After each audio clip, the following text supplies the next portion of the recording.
నరేంద్ర మోడీ గారి ప్రభుత్వం ఒక సమాన న్యాయము, సమాన నిష్పత్తి, సమాన పెంపు, వివక్షకు తావు లేకుండా, అన్యాయానికి తావు లేకుండా, విభేదాలకు తావు లేకుండా ఈ యొక్క ఫార్ములాను అందరికంటే ముందు ఎవరు సమర్థించాలంటే దక్షిణ భారతదేశానికి సంబంధించినటువంటి రాజకీయ పార్టీలు.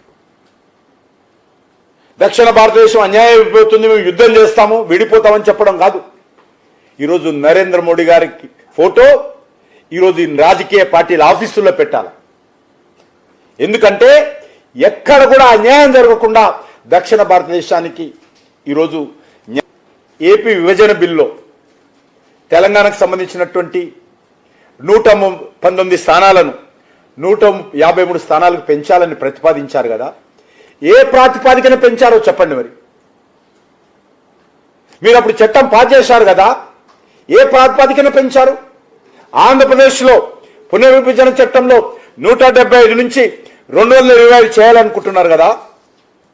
మరి ఏ ప్రాతిపాదికన చేస్తున్నారో ఈరోజు కాంగ్రెస్ పార్టీ చెప్పగలుగుతుందా? రేవంత్ రెడ్డి చెప్పగలుగుతాడా? రాహుల్ గాంధీ చెప్పగలుగుతాడా అడుగుతాను.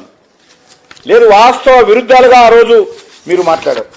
అంతేకాదు ఈరోజు మరి కర్ణాటకలో 28 సీట్లుంటే జనాభా పెరుగుదలతో ఇబ్బంది లేకుండా, జనాభా తగ్గినప్పటికీ కూడా ఈరోజు 42 సీట్లు పెరిగెట్టుంటే అవకాశం ఉంది.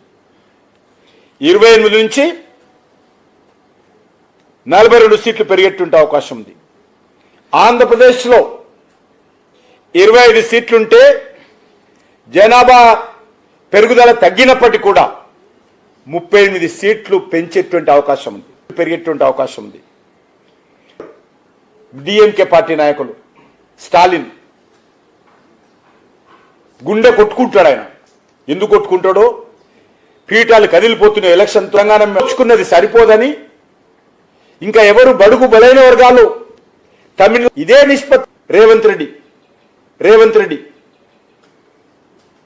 ఎందుకు వద్దంటున్నారో 50% అసెంబ్లీ సీట్లు పెరిగితే మీకు వచ్చేటువంటి నష్టమేంది చెప్పాలా.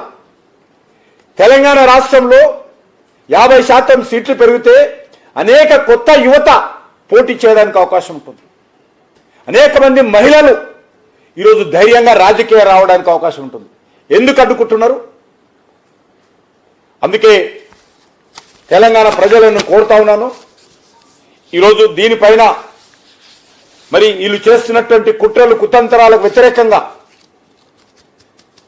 నిలదీయాల్సినటువంటి అవసరం ఉంది. ఈ రాజకీయ పార్టీలను ఇట్లా పెంపుదలను వ్యతిరేకంగా అంటే ఏదైనా ఒక బిల్లు పాస్ అయితే చిన్న విషయం అర్థం చేసుకోండి.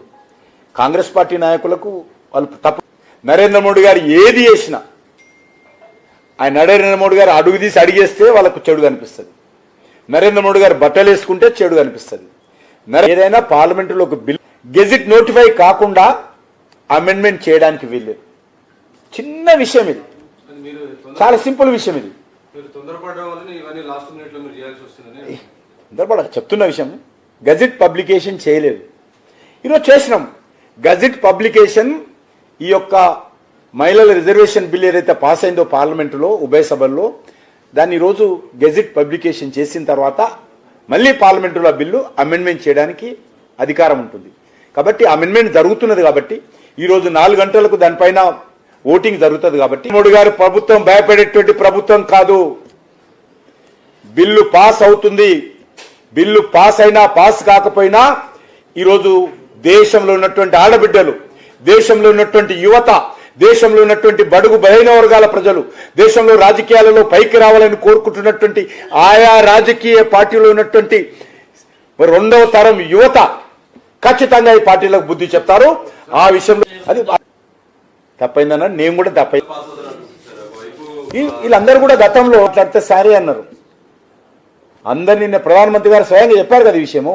నేను అందరితో మాట్లాడాము, ఒప్పుకున్నారు. ఇప్పుడు పార్లమెంట్లో వచ్చిన తర్వాత మళ్ళీ దాన్ని అడ్డుకుంటున్నారు. ఎందుకు ఈరోజు కొత్త వాళ్ళకు అవకాశం ఇవ్వద్దు? ఈ కుటుంబాల చేతిలో ఉండాలి రాజకీయాలన్నీ కూడా. స్టాలిన్ అంటున్నారు, దాన్ని మీరు లిఖితపూర్వకంగా ఎందుకు పెట్టట్లేదు? మాటలు వస్తే చెప్తారు కానీ మీరు చట్టంలో ఎందుకు పెట్టట్లేదు? అదే చెప్పానండి, లిఖితపూర్వకంగా పెడితే సపోర్ట్ చేస్తామని అన్ని పార్టీలు చెప్పానండి.